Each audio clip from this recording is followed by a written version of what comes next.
you're doing your dead level best, as far as I can tell, to really improve the situation, you know, piece by piece, as it were. The president now says we're going to have an overall plan, but we're going to have to wait until after the 2020 election to see it. Has the president of the White House said to you, why don't you hold off on your piecemeal approach because we want to wait for the big one?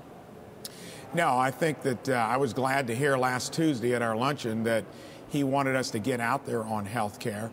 I mean, this has been an issue for me for 10 years when I took on the health insurance companies in my own company to make it less costly, more sustainable, and found a way to do it. But it was like pulling teeth. So I think as conservatives and Republicans, we're known as being apologists to the industry, and that we've got to be in on the discussion. But I think Leader McConnell was wise to say, let's make sure we get it right this time. Not only talking about repeal, the ship has sailed on some of the things that need to happen.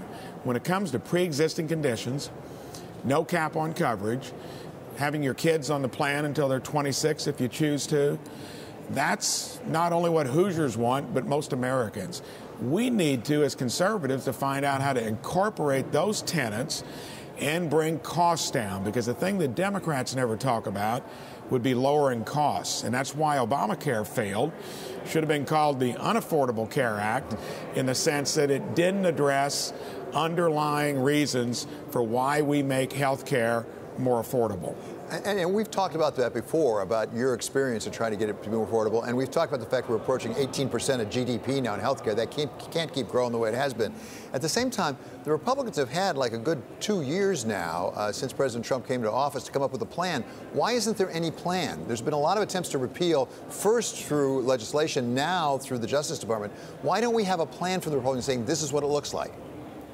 Well, I think one of the reasons would be that those of us on the Republican side, you now got a guy like Rick Scott that started with nothing, built up a interest in and was CEO of a hospital chain.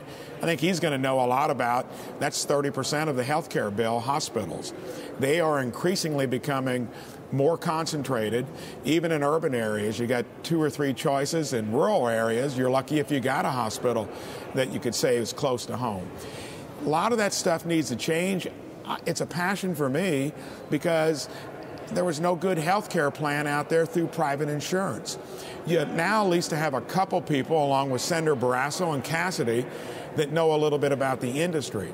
We've been too quiet because I think there was the assumption that the industry is part of the private sector, hands off. They've been dysfunctional. They've not been transparent. They've not been competitive. We need to challenge them, along with prodding them with legislation, to get with it before they have one business partner, the federal government. So you have the question of the legislation, you have the question of saving money for Americans as well as businesses. What about the political question?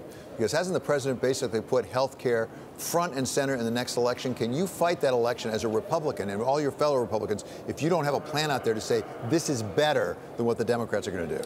And I think between the recognition of it and the fact that you now have 4 or 5 of us that really understand it, and I think most Hoosiers, most Americans know that Medicare for all, which is really government takeover on the payor side of health care, doesn't sound like that necessarily will work. On the other hand, the system as it is isn't working. So I think that Leader McConnell was correct. Let's get our act together. Let's put some initiating legislation out there. I dropped the transparency bill in general last week. If you're in the business of health care at any level, put your prices out there in print or on the web. And I think we can lead in with stuff like that and then have a grand plan in 2020 after the elections that's going to show full-blown what we're doing beyond just pecking away at it. Senator, you talk about Hoosiers. A fair number of those Hoosiers are farmers. It's in the agricultural sector, which has been hurt, I think it's fair to say, by some of the back and forth on trade over China. We're going to have negotiations starting tomorrow now with the Chinese in Washington. How badly have Hoosier farmers been hurt? And if there is a deal, will they be better off than where they started out, or is it mainly just to get them back to where they were? Well, we'll have to see where the deal goes, but farmers have been some of President Trump's most stalwart supporters. They're also in the midst of an industry where they've had overproduction and low prices for a long time. I preach there because I'm still actively involved in the farm community, and it's a big industry to Indiana. The companies that are part of farming, I think, have some responsibility for helping farmers make it through this tough period. Markets need to be found beyond what we've got, and I think most farmers don't want to go back to where government's so deeply involved. It's just a tough stretch, and I noticed that the Chinese have been buying more soybeans. I think their economy is hurting enough to where they're going to come to the table to fix not only the farm economy impact, but some of the other tariffs that are out there. I think that if tariffs don't do it in the current approach, you've got to quickly circle the wagons among our trading partners to put pressure on the Chinese to behave like everybody else does. Don't steal intellectual property. Don't subsidize markets and dump the gluts.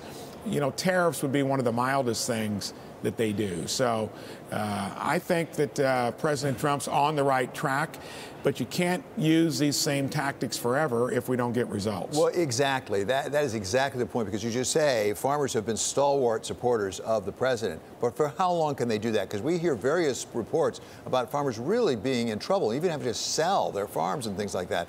How long can they go? Or put the question another way, when do you tell them, yeah, well, we should have a deal by then, or we're going to have to take a different approach? Well, I think that's going to be sooner rather than later, and I'm on record as saying if it doesn't work, try something else. I think the bigger problem with the farm economy is the fact that there's now global competition, more acres coming on board. We do such a good job of producing. We've got to find new markets, and if that doesn't materialize at the speed that we need to keep the farm economy healthy, meaning farmers healthy, I think, again, it's going to be the industry's obligation to help, because most of the larger corporations that have grown up in the ag industry seem to be doing okay. And I remember when an acre of soybeans you could put out for $70 to $100 and corn $150. That's almost doubled to tripled in some instances. So there may need to be some help and relief from the bigger companies in the industry as well. Farmers do need a break. To me, they're like doctors in big health care. We need to make sure farmers and doctors stay healthy. Yeah. And I think part of the industry has got to come forward to help them out. Finally, Senator, give us just a minute on Puerto Rico and how it affects actually farmers, as it turns out. There's this big brouhaha going on up on Capitol Hill now about a new plan to try to help the farmers who got flooded out with the recent storms, but also it's tied to Puerto Rican aid. What is that all about? I've seen the president tweeting extensively about it. I think that's politics at its worst. I was talking to Governor Rick Scott, and he said a lot of the funds that have been earmarked for Puerto Rico haven't even been spent yet. You know, a good portion of it, and it's a lot of money. And here we've got these weather issues that have hit, you know, mainland U.S., and now they're playing politics with it. You know, that's the worst thing I see about Congress. Everything gets levered and discussed in a political fashion when you ought to focus on the underlying issues. And I don't know that that's going to change. I've been here a short time, and it seems like it's part and parcel of any type of bill you vote on. And in this case, to me, it's politics at its worst.